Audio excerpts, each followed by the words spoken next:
Hi guys, welcome back to our channel. We are currently in Berlin and we just finished up with our natural light workshop, and we thought we would give you a little bit of a sneak peek to kinds of things that Peter does teach and a few of the photos from the workshop, just to give you like a little bit of an insight, I guess. The lighting has changed from when we first started the workshop, so it's not going to be exactly the same as it was before, but we're still going to give you a little bit of a walkthrough of how the afternoon went. We run our workshops in the middle of the day. We're hoping for the brightest sun we can get, full sun, middle of the day, because that's what most photographers run and hide from. And the way we run our workshops is try and break the photographer from all the things he thinks are the rules and actually show them how good full middle of the day sun is.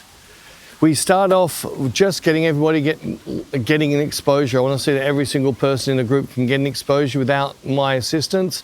I normally start off by setting a model up in a shade, but with highlights behind them. So this first shot that I've put up was just the model just in the shade of the tree, and we're shooting up with the background blowing out. And the whole idea of that is I want to see the photographer's picture, and I actually want to see in his picture that there's nothing overexposing on the model, but there's all the warnings going off behind the model to show that the photographer was able to get the model as bright as possible without overexposing her. So once I set up here, I then go down to find another spot to show how we find and see light.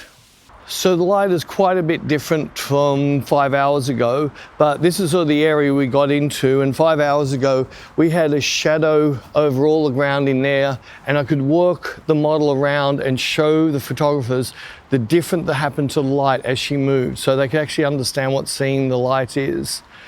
These next couple of shots was just down here. I was shooting against this glass reflector. So I had the model set up just down there a little bit. She's about maybe 2 meters off the glass, and I was showing the photographers how this background, and you imagine 15 photographers standing around, all their reflections are in there, and just by me using my viewfinder and cropping the picture to not see obvious reflections, I just move around until I get my picture. And these next couple of pictures are what we shot here, and you'll see that you wouldn't even know that that was the background. And we didn't use any of that take it to fully wide open to try and bokeh things out. It was just by using the viewfinder, find the light for the model first, then you move around till you fix up the background.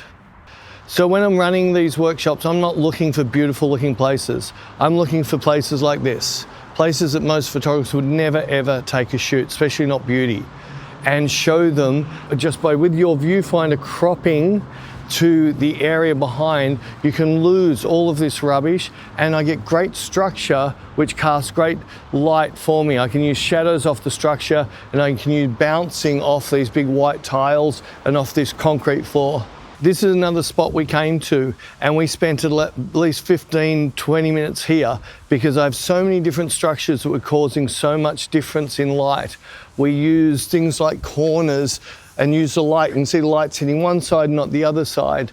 And also over on this corner, by having the model just back out, the light wraps around and gives the most beautiful light in the world. So some of these pictures you see now were taken just here. We wandered down there a little bit, and there was a white van down there, and we were just bouncing the light off the white van into the model's face underneath the trees. So these are the next couple of pictures I'm putting up now. That's where it was. We had full sun hitting the van, and she was away from the van a fair bit, and we just used the side of the van to light the model with some trees behind her. So round about the last hour of the workshop, I come into an area where I can see lots of really good lighting. The photographers already had 3 hours of teaching. Now I let them loose. So basically I say, right, there's 1:5 ratio model to photographer. I want to see you guys start finding your own light, because I won't be with you in another week's time. So I just watch them, and then I come up and just suggest, hey, can you see what, have you looked at the actual picture? Because I think that might not look that good. And I just give them different information as that. We had a lot of structure up there. We have these tunnels here, and we finished up around the corner where all I do is finish off, because I watch all the photographers go to the same places. So one sees a photographer doing something and he looks for something identical but just another spot. There's always 1 or 2 spots I notice none of them used. And I like pointing out right at the end, hey, why didn't any of you use this?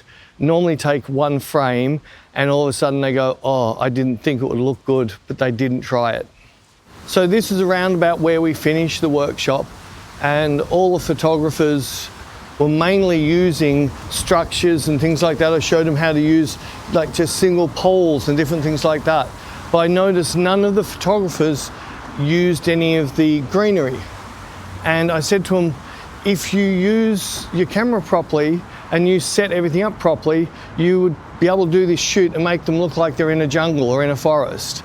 And all I did was just drop the model in here. We didn't have the wind, so these were sitting more like this. I set her up so my shot was in here very, very tight with the green tree behind, and I cropped it in a way because she had a strapless top on, and everyone could not believe this frame that just came up now. They just said, how do you see this? But that's what we teach. We teach you how to see and find light. So we hope you guys enjoyed that. No two workshops are ever the same because the location's going to be different, the lighting is going to be different. It's already changed so much from when we started, but we just wanted to give you a bit of an insight and show you what we do.